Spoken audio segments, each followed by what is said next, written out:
بے انتہا مختصر حمد و صلات کے بعد تمام حضرات عقیدت اور محبت کے ساتھ با آواز بلند حضور سرور کونین صلی اللہ علیہ وآلہ وسلم کی بارگاہ میں درود و سلام کا نذرانہ پیش کرے۔ کوئی لب خاموش نہ رہے، سب پڑھیے بآواز بلند اللہم صلی علی سیدنا و مولانا محمد معدن الجود والکرم وعلی آلہ و صحبہ وبارک وسلم۔ صلاۃ و سلام علیک یا سیدی یا رسول اللہ وسلم علیک یا سیدی یا حبیب اللہ۔ رمضان المبارک کے بعد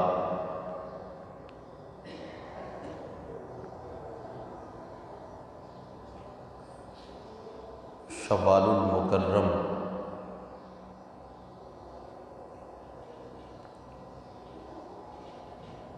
اسلامی تاریخ کا 10واں مہینہ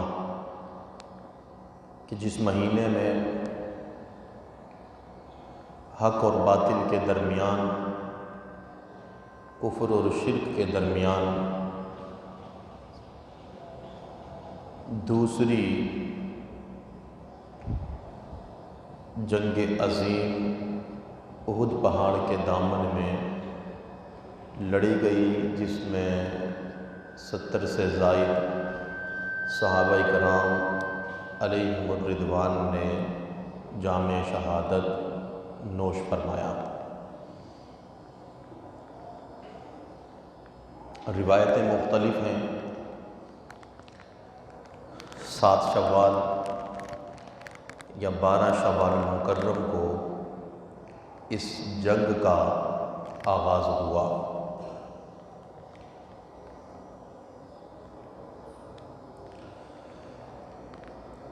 غزوہ بدر جس کا ذکر ہم نے جمعۃ الوداع کے موقع پر کیا تھا بڑی تفصیل کے ساتھ، کہ کس طرح سے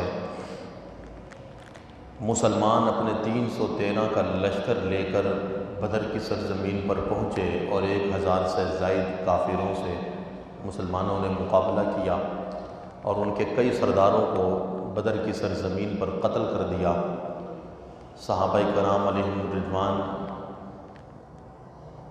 14 کے قریب اس جنگ میں شہید ہوئے۔ وہ پہلی جنگ تھی جو 2 ہجری میں لڑی گئی، رمضان المبارک کے مہینے میں، جسے غزوہ بدر کہتے ہیں۔ بدر کی سرزمین پر مدینہ منورہ سے کوئی 80 میل کے فاصلے پر، اور یہ دوسری جنگ ہے جو 3 ہجری میں لڑی گئی۔ غزوہ بدر کے 1 سال کے بعد شوال المکرم کے مہینے میں یہ جنگ لڑی گئی۔ بدر کی جنگ میں مسلمان 313 تھے اور کافر 1000 تھے۔ احد کی جنگ میں مسلمان جو لشکر لے کر نکلے وہ 1000 کا لشکر تھا۔ بعد میں وہ 700 صحابہ کرام علیہم الرضوان تھے جنہوں نے اس جنگ میں حصہ لیا۔ 300 منافقین تھے جو جنگ کے مقام پر پہنچنے سے پہلے ہی راستے سے ان لوگوں نے راہ فرار اختیار کی، اور مکے سے لڑنے کے لیے جو کافر آئے ان کی تعداد 3000 تھی۔ بدر میں وہ 1000 آئے، احد میں 3000 لے کر آئے۔ چونکہ بدر کی سرزمین پر انہیں جو عبرتناک شکست ہوئی، بڑے بڑے سردار ابو جہل جیسے، عتبہ اور شیبہ جیسے نامی گرامی سردار جو ان کے قتل ہو گئے، اور وہ یہ سوچ کر آئے تھے کہ مسلمان تو مٹھی بھر ہیں جن کے پاس لڑنے کے لیے تلواریں بھی نہیں، وہ کیا ہمارا مقابلہ کریں گے۔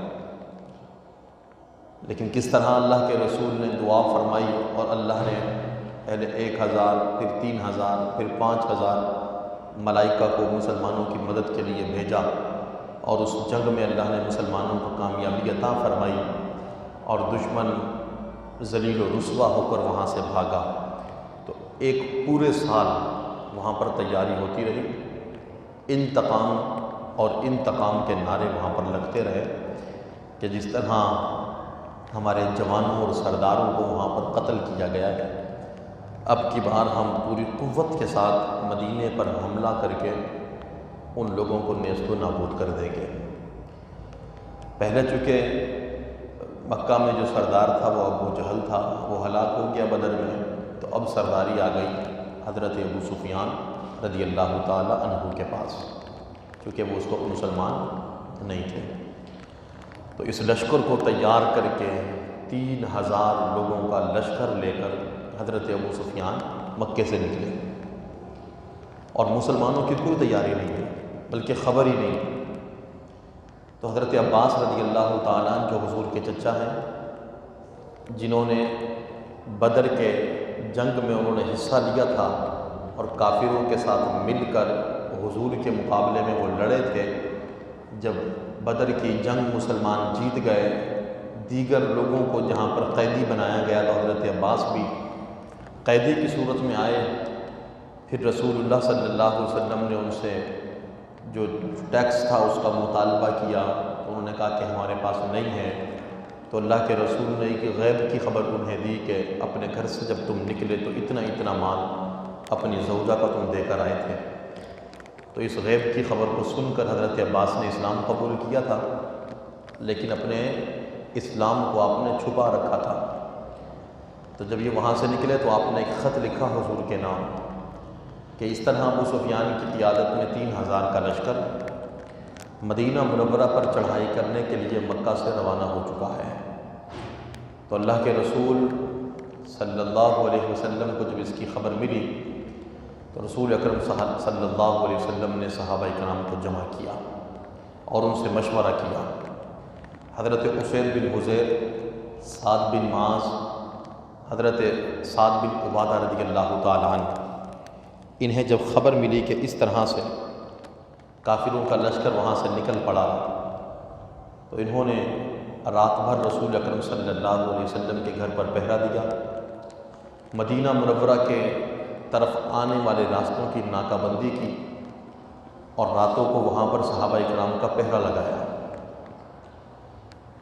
صبح رسول اکرم صلی اللہ علیہ وسلم نے صحابہ کرام کو جمع کیا اور ان سے مشورہ کیا۔ مشورہ اس بات کا تھا کہ اب جو لشکر مکے سے آ رہا ہے وہ مدینے پر حملہ کرنا چاہتا ہے، تو مشورہ یہ کرنا ہے کہ یہ جنگ مدینے میں ہی لڑی جائے یا مدینے سے باہر نکل کر۔ بہت سارے انصار صحابہ کرام نے یہ مشورہ دیا۔ انصار صحابہ کرام کے جو بزرگ تھے ان لوگوں نے، اور جو مہاجرین آئے تھے ان تمام لوگوں نے یہ مشورہ دیا کہ بچوں کو اور عورتوں کو قلعے کے اندر بند کر دیا جائے، محفوظ کر دیا جائے انہیں، اور اس کے بعد شہر ہی میں رہ کر ان سے جنگ لڑی جائے اور شہر مدینہ کا اور اپنا دفاع کیا جائے۔ جبکہ جو نئے کم عمر نوجوان سپہ سالار تھے یا مسلمان تھے انصار سے جن کا تعلق تھا، ابھی نو عمر ہی تھے وہ لوگ، تو جو نیا نیا جوان ہوتا ہے تو اس کا خون زیادہ جوش مارتا ہے، تو انہوں نے عرض کیا رسول اللہ صلی اللہ علیہ وسلم شہر مدینہ میں نہیں، آپ یہاں سے نکل کر کھلے میدان میں ان سے جنگ لڑیں تاکہ ہم انہیں عبرتناک شکست دے سکیں، آئندہ وہ کبھی نہ شہر مدینہ کا رخ کریں نہ اسلام کے خلاف ہتھیار اٹھانے کی کوشش کریں۔ اس میں ایک شخص عبداللہ بن ابی بھی تھا جو منافق تھا، بظاہر کلمہ گو تھا لیکن حقیقت میں منافق تھا۔ اس نے اس بات پر زور دیا کہ نہیں، یہ جنگ مدینے میں ہی ہونی چاہیے، اور اللہ کے رسول صلی اللہ علیہ وسلم نے رات بھر قیام کیا، اور آپ نے صبح اس حال میں کی کہ آپ جنگ کا جو لباس تھا وہ پہن کر اور ہتھیار اٹھا کر آپ صلی اللہ علیہ وسلم اپنے گھر سے باہر نکلے، اور آپ نے جو کم عمر نوجوان تھے جنہوں نے یہ مشورہ دیا کہ یہ جنگ مدینہ شہر سے باہر ہونی چاہیے، آپ نے ان کے مشورے کو قبول فرمایا اور کہا کہ اس طرح اس شہر کا نقصان زیادہ ہوگا، ہمیں یہ جنگ شہر سے باہر نکل کر لڑنی چاہیے۔ تو اللہ کے رسول نے احد کا جو میدان تھا آپ نے اس کا انتخاب فرمایا کہ ہم اس مقام پر پہنچ کر اس جنگ کو لڑیں گے۔ تو جب رسول اکرم صلی اللہ علیہ وسلم 1000 کا لشکر لے کر مسجد نبوی سے نکلے اور راستے میں ایک مقام پر پہنچ کر آپ لشکر کو ترتیب دینے لگے، تو اب وہ لشکر 1000 تھا، لیکن عبداللہ بن ابی نے اپنے 300 جو سوار تھے ان کو الگ کر دیا اور کہا کہ میں اس جنگ کا حصہ نہیں ہوں۔ پوچھا کیوں؟ کہا اس لیے کہ میری بات نہیں مانی گئی، میں سردار ہوں،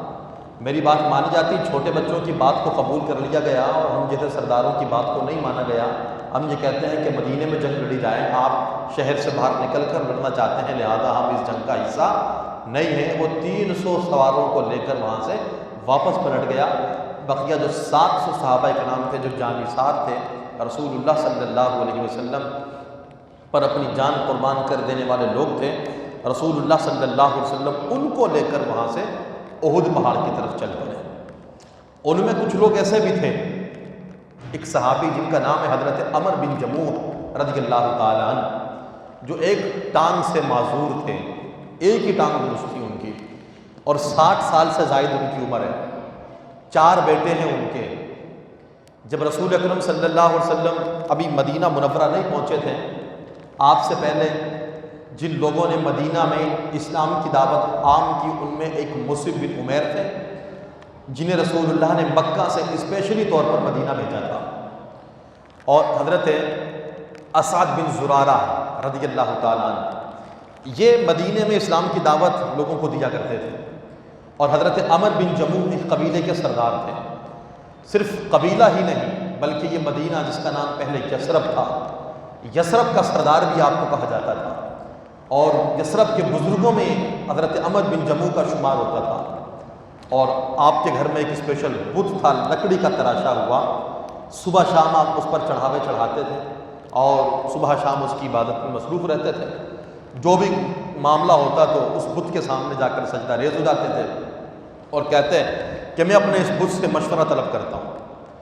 اپنی بیوی سے کہا ایک دن کہ اپنے بچوں کو مصعب بن عمیر کی مجلس سے دور رکھنا، اسد بن زرارہ کی مجلس سے دور رکھنا، کہیں ایسا نہ ہو کہ یہ ان کی باتیں سن کر اپنے آباء و اجداد کے دین کو چھوڑ کر ان کے دین کو قبول فرما لیں، اور ہم ویسے قوم کے سردار ہیں، اگر ہمارے بچے ہمارا دین چھوڑ گئے تو ہماری عزت باقی نہیں رہے گی۔ جب یہ جملے عمر بن جموح نے اپنی بیوی سے کہے، اس وقت حالت یہ تھی کہ اس کی بیوی مسلمان ہو چکی تھی اور اس کے جو بیٹے تھے وہ بھی مسلمان ہو چکے تھے، لیکن باپ کو اس کی خبر نہیں تھی۔ تو آپ کی جو زوجہ تھی انہوں نے یہ سن کر وہ ڈر بھی گئی اپنے شوہر کے غصے کو دیکھ کر کہ بچوں کو دور رکھنا ہے۔ اس نے کہا کہ بچے تو دور ہیں، لیکن کیا کیا جائے کہ اگر کوئی بچہ ان کی مجلس میں ہو کر آ جائے اور مصعب بن عمیر کی باتوں کی وضاحت یہاں آ کر کرنے لگے اور ان کی تعریف کرنے لگے، تو عمر بن جموح جلال میں آ گئے غصے۔ اچھا، اس کا مطلب یہ ہے کہ یہ اسلام کی طرف مائل ہونے لگے اور ہمیں خبر ہی نہیں۔ بلایا اپنے بیٹے کو، اس سے پوچھا تو کہا کہ وہ تو سچے دین کی دعوت دیتا ہے، اگر آپ اجازت دیں میں آپ کے سامنے اس کی باتیں بیان کروں۔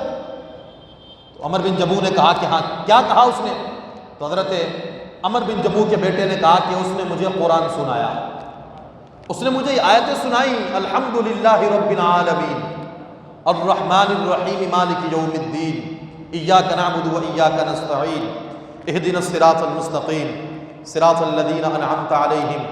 غیر المغضوب علیہم ولا الضالین۔ پوری سورہ فاتحہ پڑھ کر اپنے والد کو سنائی۔ کہا کہ یہ کلام وہ ہمیں سناتا ہے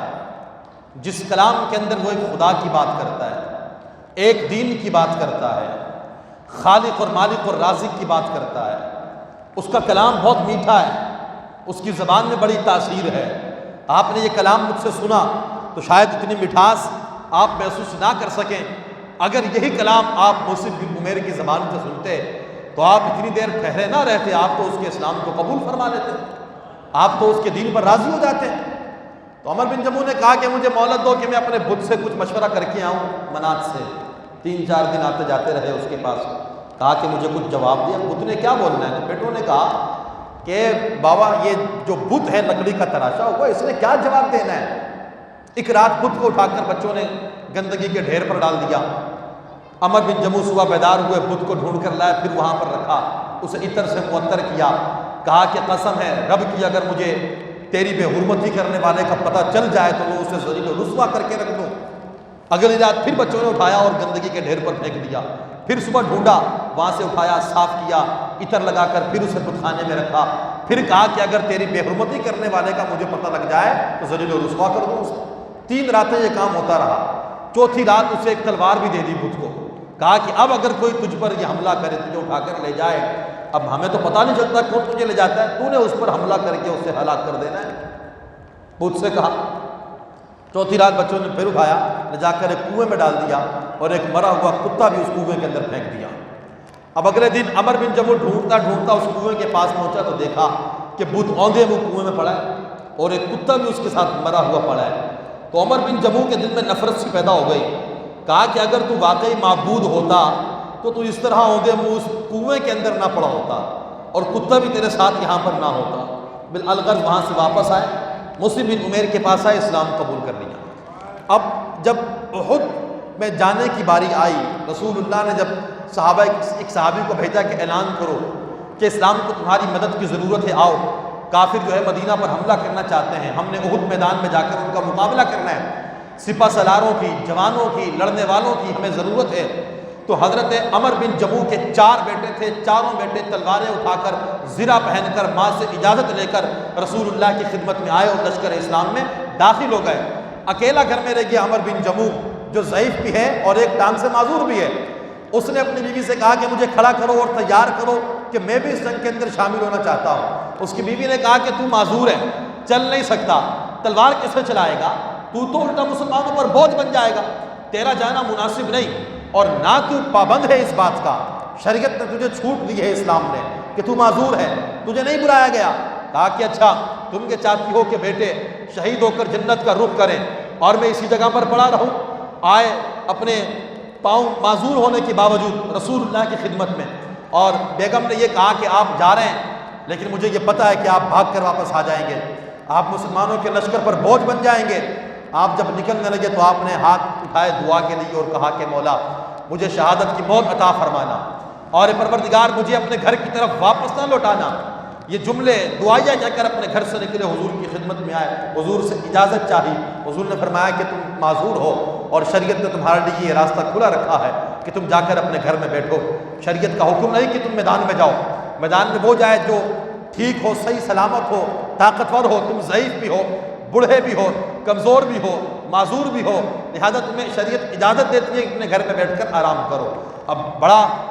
بڑی آسانی تھی ان کے لیے، اس لیے کہ میدان میں جانا کوئی عام بات تو نہیں، اپنی جان ہتھیلی پر رکھ کر جانا، کفن سر پر باندھ کر جانا کہ وہاں سے زندہ واپس پلٹتے ہیں یا نہیں پلٹتے، یا وہاں پر شہید ہو جانا ہے، ہاتھ پیر کٹ جانا ہے، معذوری کی حالت میں واپس آنا ہے، یہ سب خطرات ہوتے ہیں۔ اب ایسی صورتحال میں کہا کہ نہیں یا رسول اللہ صلی اللہ علیہ وسلم، میں اپنی معذوری کو اپنی شہادت کے مقابلے میں آڑے آنے نہیں دوں گا، میں تو یہ چاہتا ہوں کہ میں اسی لنگڑے پن سے اور اپنے معذور ٹانگ کے ساتھ کھسکتا ہوا، لکتا ہوا اسی طرح جنت الفردوس میں داخل کر دیا جاؤں۔ تو اللہ کے رسول نے جب ان کے جذبے کو دیکھا تو آپ نے انہیں اجازت عطا فرما دی۔ حضرت عمر بن جموح کو 4 بیٹے بھی جنگ میں ہیں، باپ بھی جنگ میں ہے، اس جنگ کے اندر آپ شامل ہیں، اور اس جنگ کے اندر جب آپ داخل ہوئے بڑی شان و شوکت کے ساتھ لڑے، حتیٰ کہ اسی جنگ کے اندر اللہ رب العالمین نے آپ کو شہادت کے مرتبے پر فائز فرما دیا۔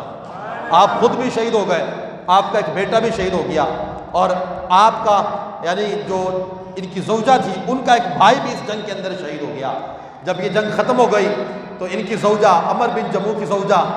میدان احد میں آئی، ایک اونٹ کو لے کر اس پر ان کی لاشوں کو اٹھا کر اپنے بیٹوں کی مدد سے ڈالا، اپنے بھائی کی لاش کو اس پر رکھا، بیٹے کی لاش کو اٹھا کر اس پر رکھا، اور اپنے شوہر کی لاش کو بھی اٹھا کر اس پر رکھا۔ اس کے بعد جب اونٹ کو اٹھانا چاہا تو اونٹ کھڑا نہ ہو سکا، بہت کوششیں کی مگر اونٹ نے کھڑے ہونے سے انکار کر دیا۔ آپ منظر دیکھیے کہ کس طرح صحابہ کرام نے دین متین کی خدمت کی ہے اور دین اسلام کی خدمت فرمائی ہے۔ اس عورت کے جذبے کو دیکھیے اور اس شخص کے جذبے کو دیکھیے کہ جس کے 4 بیٹے زرہ پہن کر، ہتھیار اٹھا کر، نیزے اٹھا کر اسلام کی خاطر لڑنے کے لیے اپنے گھر سے نکل پڑے۔ یہ نہیں کہا کہ ایک بچہ گھر میں رک جائے جس نے گھر کی دیکھ بھال بھی کرنی ہے، ماں کو سنبھالنا ہے، باپ بزرگ ہے اس کو دیکھنا ہے نا۔ چاروں جوان بھی آ گئے، باپ بھی آ گیا، باپ بھی شہید ہو گیا، بیٹا بھی شہید ہو گیا، اس عورت کے جذبے کو دیکھیے کہ اپنے بھائی کی لاش کو اٹھا کر، اپنے شوہر کی لاش کو اٹھا کر، جوان بیٹے کی لاش کو اٹھا کر اپنے دیگر بیٹوں کی مدد سے اونٹ پر سوار کرتی ہے۔ پھر جب اونٹ نہیں اٹھتا پھر اللہ کے رسول کی بارگاہ میں حاضر ہو جاتی ہے، یا رسول اللہ صلی اللہ علیہ وسلم میں یہ چاہتی ہوں کہ اپنے شوہر کو میدان احد سے لے جاؤں اور مدینہ المنورہ کی سرزمین پر انہیں دفن کروں، اپنے شوہر کو بھی، اپنے بھائی کو بھی اور اپنے بیٹے کو بھی۔ تو اللہ کے رسول صلی اللہ علیہ وسلم نے ارشاد فرمایا کہ جب یہ اپنے گھر سے نکلا تھا تو یہ بتا اس نے کوئی دعائیہ کلمات کہے کہ ہاں؟ اس عورت نے کہا کہ ہاں، میں نے اسے کہا تھا کہ تو مسلمانوں پر بوجھ بن جائے گا، معذور بھی ہے، کمزور بھی ہے، ضعیف بھی ہے، تیرے جانے کا کوئی فائدہ نہیں ہے، اور مجھے پتا ہے کہ تو واپس پلٹ کر آ جائے گا، پیٹ پھیر کر آئے گا۔ تو اس نے کہا تھا عمر بن جموح نے کہ پروردگار مجھے شہادت کی موت بھی عطا فرما اور مجھے میرے اہل کی طرف، خاندان کی طرف واپس نہ لوٹانا۔ یہاں تو ہم اگر کہیں جائیں ماں باپ دعائیں دیتے ہیں کہ خیر سے جا اور خیر سے آ، حضرت عمر بن جموح کہتے ہیں کہ میں جاؤں تو صحیح لیکن واپس نہ آؤں، اگر شہید بھی ہو جاؤں پھر بھی اپنے گھر والوں کی طرف لوٹایا نہ جاؤں۔ تو حضرت عمر بن جموح کی زوجہ نے جب اللہ کے رسول کے سامنے یہ کلمات دہرائے تو کہا کہ پروردگار عالم نے عمر بن جموح کی دعا کو قبول فرما لیا تھا، انہیں شہادت کی موت بھی عطا فرما دی ہے، اب انہیں شہر مدینہ کی طرف اللہ رب العالمین واپس بھی نہیں پلٹائے گا۔ احد کی سرزمین پر بھی آپ کو دفن کیا گیا جہاں پر شہداء احد کے مزار ہیں۔ حضرت عمر بن جموح کو بھی وہیں دفن کیا گیا، آپ کے بیٹے کو بھی وہیں دفن کیا گیا، اور آپ کے سالے کو بھی وہیں پر دفن کیا گیا۔ آپ کا یہ بیٹا جو شہید ہوا چونکہ آپ معذور تھے اور اپنی ٹانگوں کے زور پر کھڑے نہیں ہو سکتے تھے، تو آپ کا یہ بیٹا آپ کو سہارا دے کر اپنے ساتھ میدان جنگ میں لے گیا۔ باپ بھی لڑتا تھا اور بیٹا بھی لڑتا تھا، دونوں ایک ساتھ شہید ہوئے۔ تو اللہ کے رسول نے فرمایا چونکہ کپڑے کی کمی تھی، کفن نہیں تھا اور اسلام پر اس وقت بڑا مشکل وقت تھا، تو اللہ کے رسول نے حکم دیا کہ اس باپ بیٹے کے اندر پیار بھی بہت تھا، ان دونوں کو ایک ہی قبر کے اندر ایک ہی کپڑے کا کفن پہنا کر دفن کر دیا جائے۔ باپ اور بیٹے کو ایک ہی قبر کے اندر ایک ہی کپڑے کا کفن دے کر وہاں پر دفن کیا گیا۔ یہ تھی جنگ احد۔ تو رسول پاک صلی اللہ علیہ وسلم جب یہاں سے نکلے، یہ بات ہم نے اس لیے کی کہ عبداللہ بن ابی جو 300 سواروں کا لشکر لے کر آیا،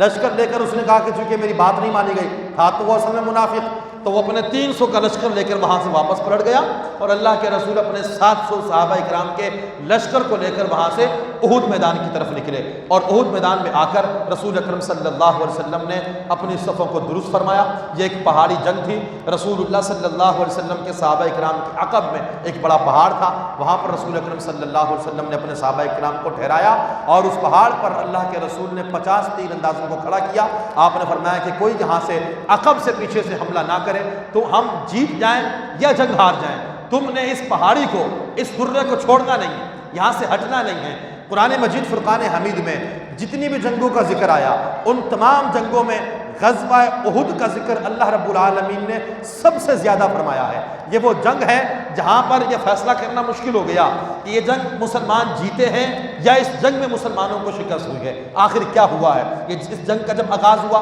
50 تیر انداز جو ہے وہ پہاڑی پر تھے، جنہیں رسول اللہ نے اس بات کا پابند کر دیا کہ ہم جیت جائیں یا ہار جائیں، تم نے اس درے کو چھوڑنا نہیں ہے، اس پہاڑی سے اترنا نہیں ہے، تاکہ کوئی دشمن پیچھے سے ہم پر حملہ آور نہ ہو سکے۔ جیسے ہی جنگ کا آغاز ہوا تو بڑے بڑے سردار لڑنے کے لیے آئے، حضرت علی یہاں سے نکلے، حضرت امیر حمزہ یہاں سے نکلے، سعد بن ابی وقاص یہاں سے نکلے، اسید بن حذیر یہاں سے نکلے۔ تو صحابہ اکرام لڑتے لڑتے ان کے 9 سرداروں کو مسلمانوں نے کاٹ کر خاک و خون نے ملا دیا۔ کافر گھبرا گئے، انہیں دوبارہ شکست نظر آئی تو ان کے پاؤں اکھڑ گئے اور وہ جنگ سے بھاگنے لگے۔ جب ان کا بھاگنے کا ٹائم شروع ہوا تو مسلمان یہ سمجھے کہ شاید اب یہ میدان خالی ہو گیا ہے۔ بہت سے مسلمان صحابہ اکرام جو ہے وہ مال غنیمت اکٹھا کرنا شروع ہو گئے، مال سمیٹنا شروع ہو گئے کہ اب یہ چونکہ کافر بھاگ چکا ہے، اب جو مال غنیمت ہمارے ہاتھ آیا اسے جمع کر کے اللہ کے رسول کی بارگاہ میں پیش کر دیا جائے۔ 50 تیر انداز جو اوپر پہاڑی پر تھے انہوں نے دیکھا کہ چونکہ کافروں کے پیر اکھڑ گئے ہیں اور وہ میدان سے پیچھے ہٹ گئے، لہٰذا انہوں نے راہ فرار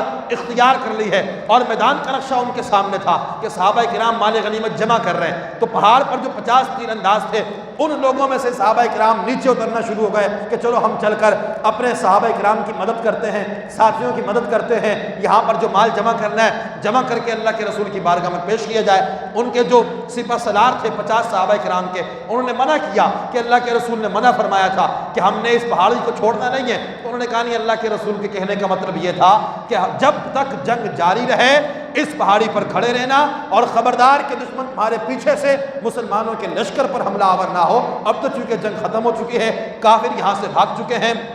صحابہ اکرام مال غنیمت جمع کر رہے ہیں، لہٰذا رسول اللہ کا جو حکم تھا وہ جنگ جاری ہونے کے وقت تک تھا، جنگ اب ختم ہو چکی ہے۔ تو 40 سے زائد صحابہ اکرام اس پہاڑی کو چھوڑ کر، یہ اللہ کے رسول کی نافرمانی نہیں تھی، انہوں نے اپنا ایک اجتہاد کیا۔ صحابہ اکرام کو کبھی بھی یہ نہیں کہا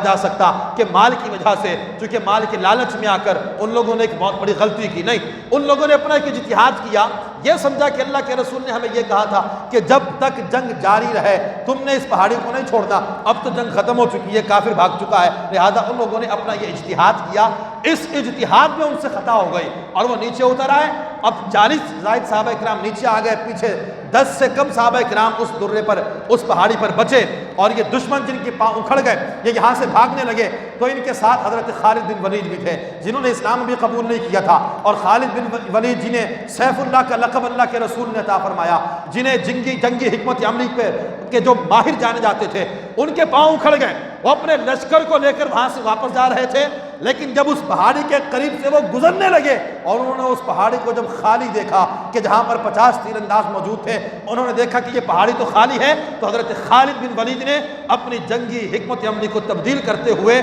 وہاں سے اپنے لشکر کو دوبارہ اس پہاڑی پر چڑھایا اور عقب سے مسلمانوں پر حملہ کیا، اور اس حملے کے اندر مسلمانوں کو اتنا نقصان ہوا کہ 70 سے زائد صحابہ اکرام اسی موقع پر جام شہادت نوش فرما گئے۔ اس جام شہادت نوش فرمانے والوں میں حضرت سیدنا امیر حمزہ رضی اللہ تعالی عنہ حضور کے چچا بھی تھے، جو غزوہ احد کے میدان کے اندر شہید ہو گئے۔ اس جنگ کا جو علم تھا اللہ کے رسول نے حضرت مسلم بن عمیر کے حوالے کیا تھا، وہ اس لیے کہ جب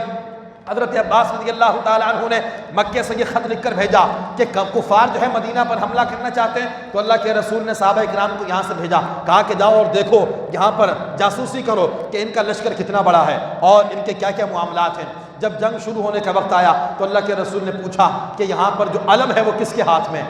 ہے؟ کافروں کا جو علم ہے، بتایا گیا کہ یہ ایسے قبیلے کے ہاتھ میں ہے کہ جس قبیلے کا تعلق حضرت مصعب بن عمیر کے قبیلے سے ہے، تو اللہ کے رسول نے پھر مسلمانوں کا جو علم تھا وہ حضرت مصعب بن عمیر کو عطا فرما دیا، اور حضرت مصعب بن عمیر کو جب علم دیا، جسے علم کیا جاتا ہے، مقصد یہ ہوتا ہے کہ وہ اپنے آپ کی بھی حفاظت کرے، وہ علم کی بھی حفاظت کرے، اور وہ تمام لشکر میں جنگ میں لڑنے والے جتنے سپاہی ہیں سب پر وہ نظر رکھے۔ اس جنگ کی جو عزت ہوتی ہے وہ علم ہوتا ہے، اور علم جس کے ہاتھ میں دیا جاتا ہے اسے سمجھایا جاتا ہے کہ تم نے آخری وقت تک اس علم کو مضبوطی کے ساتھ تھام کر رکھنا ہے، اور اس کی عزت کا اور اس کی ناموس کا پوری طرح سے تم نے خیال کرنا ہے۔ اس لشکر کی ناموس اور اس کی عزت سمجھو کہ تمہارے ہاتھ میں ہے، اور وہ حضرت مصعب بن عمیر رضی اللہ تعالی عنہ، آپ نے بڑی بہادری کے ساتھ، جرت کے ساتھ، استقامت کے ساتھ اس علم کو تھام کر رکھا، اور جب عقب سے خالد بن ولید کے لشکر نے حملہ کیا مسلمانوں پر،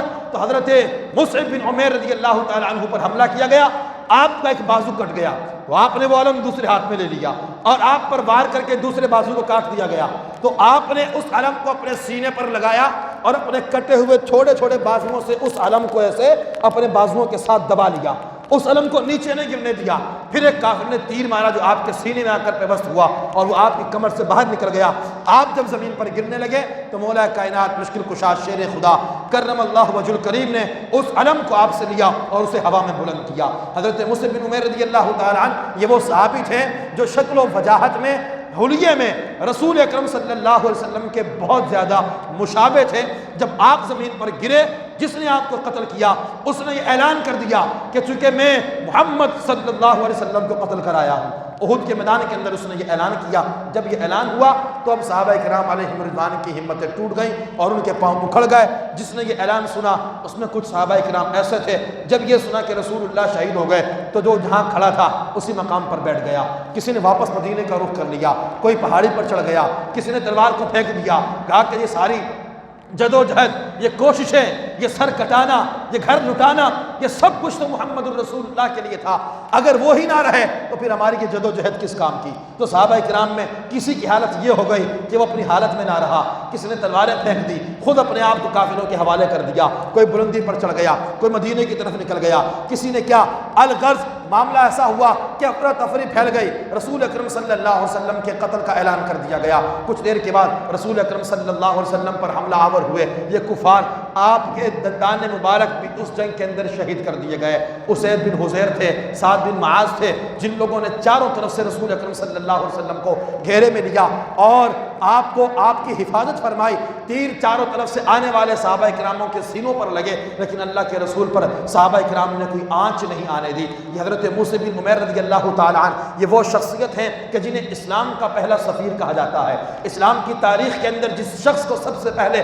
لفظ قاری کا خطاب دیا گیا، قرآن پڑھنے اور پڑھانے والے کا، وہ خطاب بھی اللہ کے رسول نے حضرت مصعب بن عمیر کو عطا فرمایا ہے۔ حضرت مصعب بن عمیر کے بارے میں یہ فرمایا گیا کہ آپ ایک ایسے نوجوان تھے شہر مکہ کے اندر اسلام قبول کرنے سے پہلے، جنہیں والدین کا لاڈلا کہا جاتا تھا۔ 400 درہم کا کپڑا ایک دن میں اپنے جسم پر آپ زیب تن فرمایا کرتے تھے۔ ایک لباس جو ایک دن آپ نے پہنا دوبارہ اس لباس کو ہاتھ نہیں لگاتے تھے، اور مہنگی ترین پوشاک آپ کی کمر پر ہوتی تھی، اور سب سے مہنگا عطر مکے کا آپ استعمال فرمایا کرتے تھے۔ اگر آپ وہ عطر لگا کر کسی گلی سے گزر جاتے تو کئی گھنٹوں تک لوگ یہ بتاتے تھے کہ یہاں سے مصعب بن عمیر گزرا ہوگا، جن کی زلفیں بڑی لمبی تھی اور جس کی جوانی بہت حسین تھی۔ ایک عالیشان نوجوان تھا جس کے پاس پیسہ بہت زیادہ تھا، باپ انتقال کر چکا تھا، ماں مکے کی امیر ترین عورت تھی، اور اس شخص کو شہر مکہ کے اندر اپنی ماں کے علاوہ نہ کسی کا ڈر ہے نہ کسی کا خوف ہے۔ لیکن ایک دن اللہ کے رسول کی زلفوں کو دیکھا،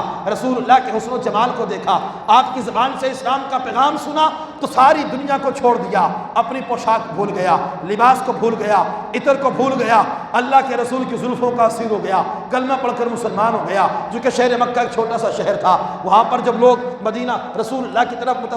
توجہ کرتے تھے یا اسلام قبول کر لیا کرتے تھے تو شہر مکہ کے اندر اس کا اعلان ہو جایا کرتا تھا کہ فلاں شخص جو ہے وہ اسلام کے قریب آنے لگا ہے، یا اس نے کلمہ پڑھ لیا ہے، یا وہ محمد الرسول اللہ کا غلام بن گیا۔ تو کسی نے دیکھ لیا حضرت مصعب بن عمیر کو کہ یہ اللہ کے رسول کی مجلس میں جا رہا ہے، جا کر ان کی والدہ کو خبر دی، اور پھر کسی نے دیکھا کہ یہ نماز پڑھ رہا ہے، جا کر پھر خبر دی، تو ماں نے حضرت مصعب بن عمیر کو بلایا اور انہیں رسیوں کے ساتھ باندھ دیا، ان کا خرچہ بند کر دیا، اور انہیں کہا کہ جب تک اس دین کو تو نہیں چھوڑے گا ہم تجھے یہاں سے آزاد نہیں کریں گے۔ حضرت مصعب بن عمیر نے ایک دن اپنے آپ کو رسیوں سے آزاد کیا اور آپ شہر مکہ سے ہجرت فرما کر حبشہ کی طرف روانہ ہو گئے۔ کچھ دن آپ نے حبشہ میں قیام کیا، پھر دوبارہ مکہ آ گئے۔ مکہ آئے، اپنی والدہ کے پاس گئے، مگر ماں کے غصے میں کوئی کمی واقع نہ ہوئی، اور ماں نے کہا کہ ہم تجھے قید کے اندر بند کریں گے۔ تو آپ نے یہ جواب دیا کہ قسم ہے اس رب کی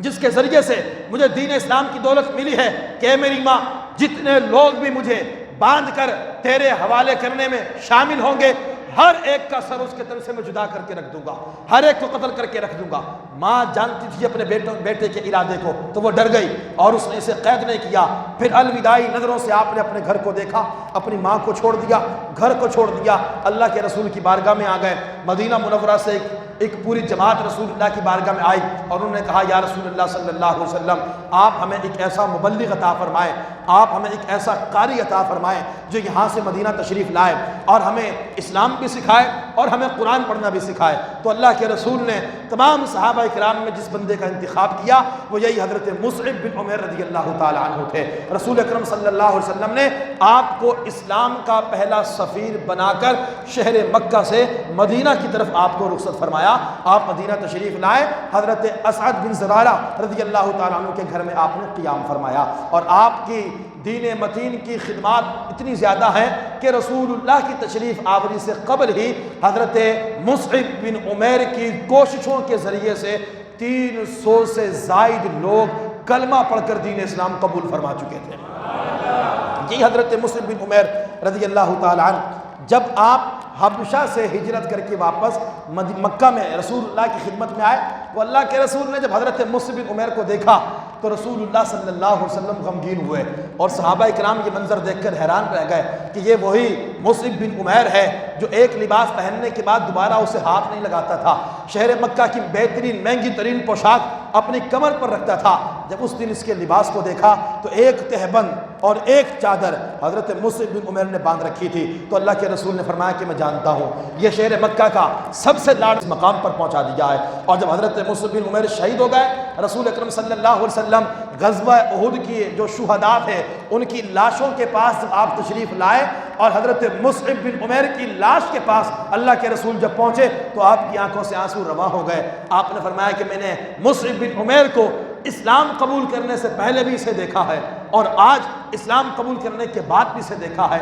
آج میں اس کی لاش کو دیکھ رہا ہوں کہ ایک چادر کے اندر اس کی لاش احد میدان کی زمین پر پڑی ہے۔ میں نے اسے دیکھا تھا اسلام قبول کرنے سے پہلے مکہ کے اندر اس سے زیادہ لاڑلا نوجوان کوئی نہیں تھا، اس سے زیادہ مہنگا لباس پہننے والا کوئی نہیں تھا، اس سے زیادہ مہنگی عطر لگانے والا کوئی نہیں تھا، اس سے زیادہ خوبصورت زلفوں والا کوئی نہیں تھا۔ آج میں مصعب بن عمیر کو دیکھتا ہوں کہ جس کے جسم پر ایک ہی چادر ہے اور اس کی جو زلفیں ہیں وہ مٹی کے ساتھ اٹی ہوئی ہیں۔ اس نے کبھی یہ نہیں کہا کہ یا رسول اللہ صلی اللہ علیہ وسلم میں نے اسلام قبول کیا ہے تو اسلام نے مجھے کیا دیا ہے، نہیں، آپ نے اسلام قبول کرنے کے بعد اس قدر مشکل حالات میں زندگی گزاری، فرمایا کہ اللہ اور رسول کی محبت نے مصعب بن عمیر کو اس مقام تک پہنچایا ہے۔ اللہ رب العالمین مصعب بن عمیر کو اس کا بہت بڑا اجر اپنی شایان شان کے مطابق عطا فرمائے گا۔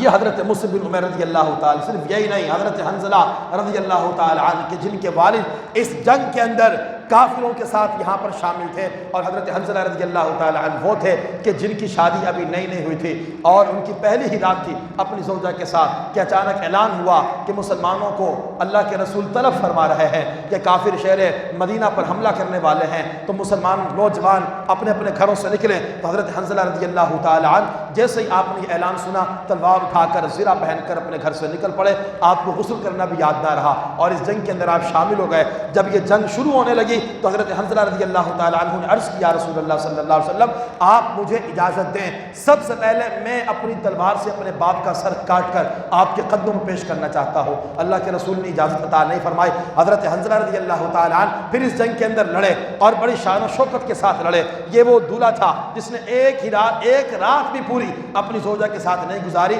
اسلام کی خاطر اپنی جان قربان کرنے کے لیے اس جنگ کے میدان میں آ کر کھڑے ہو گئے اور جام شہادت آپ نے نوش فرما لی۔ جب جنگ ختم ہو گئی تو صحابہ کرام نے تمام صحابہ کرام جو شہید ہو گئے تھے ان کی لاشوں کو جمع کیا اور انہیں گنتی کی۔ عرض کی گئی یا رسول اللہ صلی اللہ علیہ وسلم جتنے بھی صحابہ کرام شہید ہوئے سب کی لاشیں تو یہاں پر موجود ہیں مگر حضرت حنظلہ کی لاش یہاں پر موجود نہیں ہے۔ تو اللہ کے رسول نے کچھ دیر کے لیے اپنے چہرے کو جھکایا، پھر دوبارہ جو اوپر اٹھایا تو آپ کے چہرے پر مسکراہٹ تھی۔ آپ نے فرمایا کہ میں یہ دیکھ رہا ہوں کہ آسمان پر اللہ کے فرشتے حضرت حنظلہ کی لاش کو غسل دے رہے ہیں۔ کچھ دیر کے